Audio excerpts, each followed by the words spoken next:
अथ श्री हनुमत्कवचम् श्रीमदानन्द रामायणान्तर्गत श्री हनुमत्कवचम् ओम श्री हनुमते नमः।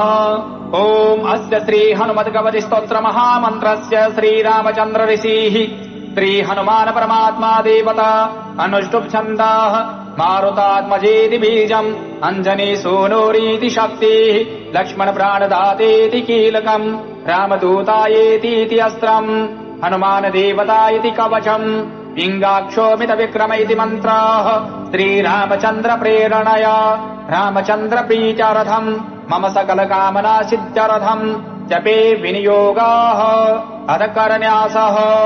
ओम रां अंजनी सुताय अंगुष्ठाभ्याम् नमः। ओम ह्रीं रुद्रमूर्तये तर्जनीभ्याम् नमः। ओम रों रामदूताय मध्यमाभ्याम् नमः। ओम ह्रैं वायुपुत्राय अनामिकाभ्याम् नमः। ओम रों अग्निगर्भाय कनिष्ठिकाभ्याम् नमः। ओम रः ब्रह्मास्त्र निवारणाय करतलकरपृष्ठाभ्याम् नमः। अथाङ्गन्यासः। ओम रां अंजनीसुताय हृदयाय नमः। ओम ह्रीं रुद्रमूर्तये शिरसे स्वाहा। ओम रों रामदूताय शिखायै वसट। ओम ह्रैं वायुपुत्राय कवचाय हुं। ओम रौं अग्निगर्भाय नेत्रत्रयाय वषट। ओम रः ब्रह्मास्त्र निवारणाय अस्त्राय फट। भूर्भुवः स्वरोमीति दिग्बन्धः।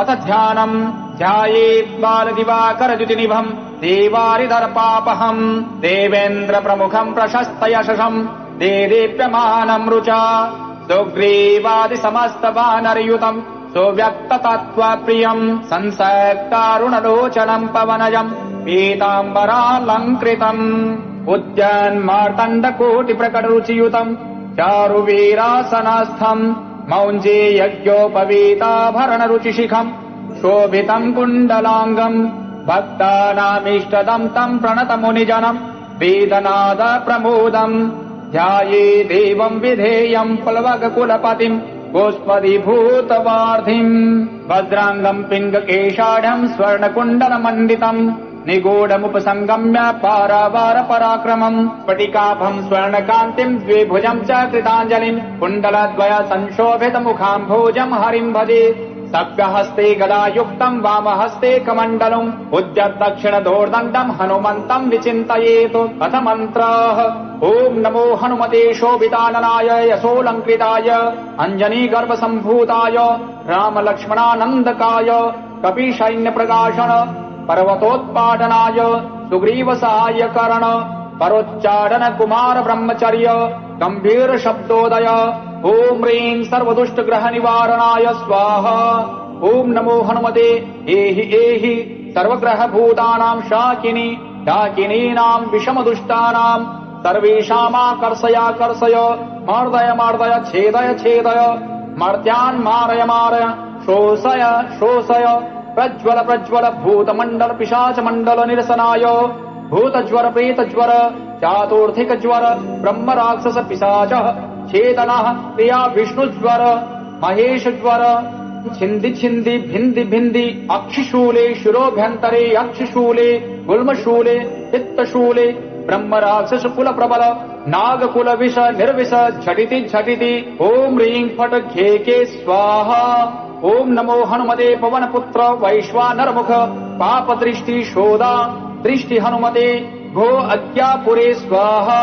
स्वगृहे द्वारे पट्टके तिष्ठ तिष्ठेति तत्र रोगभयम् राजकुलभयम् नास्ति तस्योच्चारणमात्रेण सर्वे ज्वरा नश्यन्ति। ओम रां ह्रीं रों फट् घे घे स्वाहा।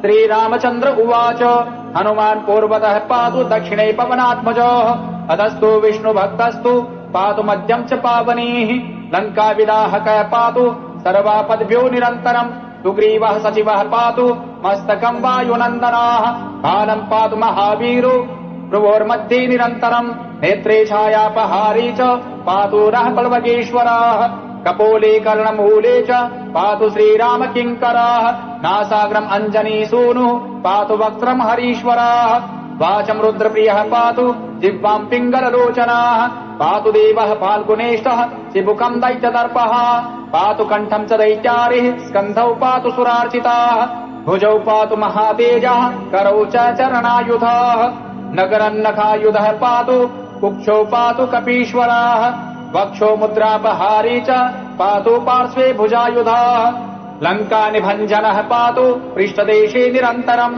नाभिम् च रामदूतस्तु कटिम् पात्वनिलात्मजः गुह्यम् पातु महाप्राज्ञो लिङ्गम् पातु शिवप्रियाः ऊरु च जानुनी पातु लङ्का प्रसादभञ्जनाः जङ्गे पातु कपिश्रेष्ठो गुल्फौ पातु महाबलाः अचलोद्धारकः पातु पादौ भास्करसन्निभाः अङ्गान्यामितसत्त्वाढ्यः पातु पादाङ्गुलिस्तथा सर्वाङ्गानि महाशूरः पातु रोमाणि चात्मवेत् हनुमत्कवचम् यस्तु पठेद् विद्वान् विचक्षणाः स एव पुरुषः श्रेष्ठो मुक्तिम् च विन्दति त्रिकालमेककालम् वा पठेन्मासत्रयम् नराः सर्वान् रिपून् क्षणान् जित्वा स पुमान् श्रियमवाप्नुयात् इति श्रीशतकोटिनामचरितान्तर्गतो श्रीमदानन्दरामायणे वाल्मीकीय मनोहरकाण्डे श्रीहनुमत्कवचम् सम्पूर्णम्।